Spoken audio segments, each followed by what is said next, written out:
Salam waras. Selamat datang di Agamapedia, tempat kita bakal ngupas tuntas berbagai agama dan kepercayaan dari seluruh dunia.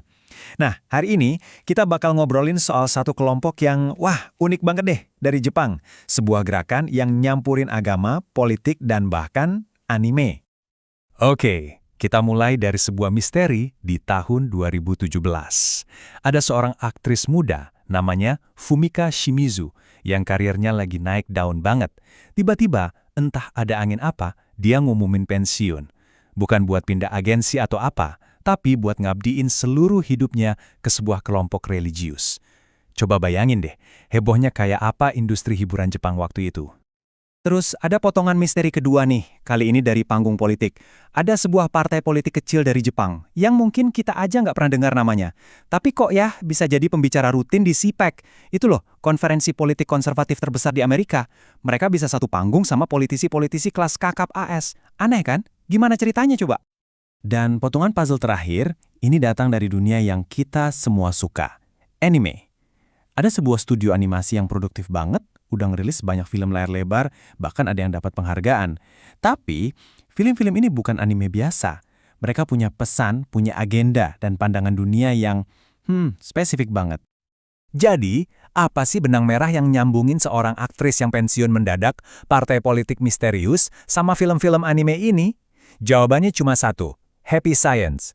Sebuah gerakan keagamaan baru dari Jepang yang penuh kontroversi. Merekalah yang ada di balik semua fenomena yang kelihatannya nggak nyambung ini. Oke, siap? Kita bedah bareng-bareng.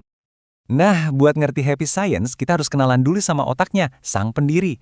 Seorang pria yang perjalanannya dari pialang saham di Wall Street sampai jadi pemimpin dewa sebuah organisasi keagamaan raksasa. Ini adalah inti dari semuanya. Perjalanan hidup Ryuho Okawa ini bener-bener kayak plot film loh. Dia mulai sebagai pebisnis elit, kerja di Wall Street, keren banget. Tapi di tahun 81, tiba-tiba, dia bilang dapat pencerahan spiritual. Cuma dalam satu dekade, dia berubah total dari pialang saham jadi mendeklarasikan diri sebagai dewa tertinggi, El Cantare.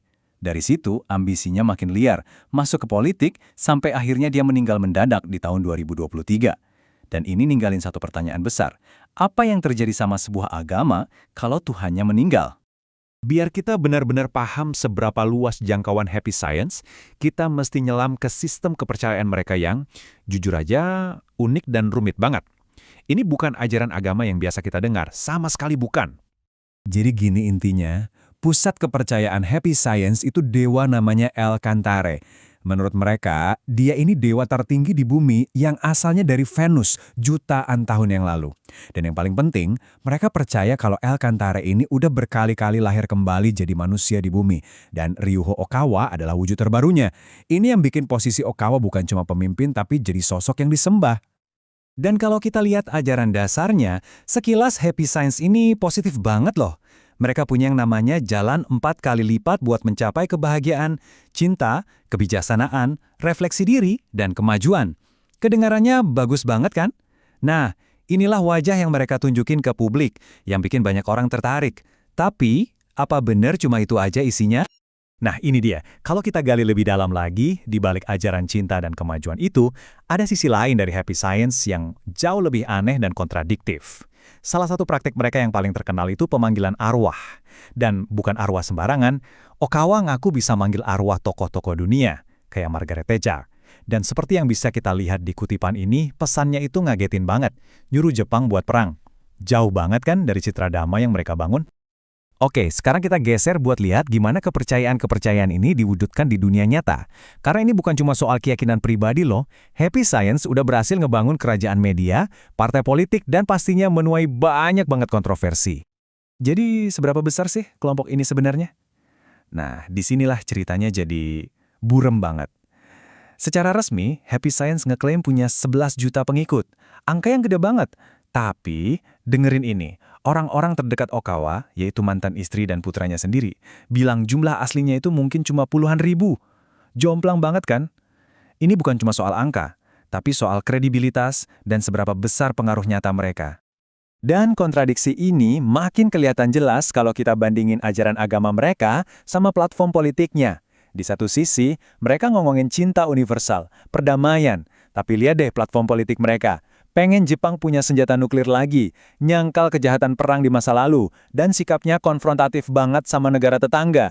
Ini kan kayak dua organisasi yang beda total, tapi dalam satu atap yang sama. Gimana coba?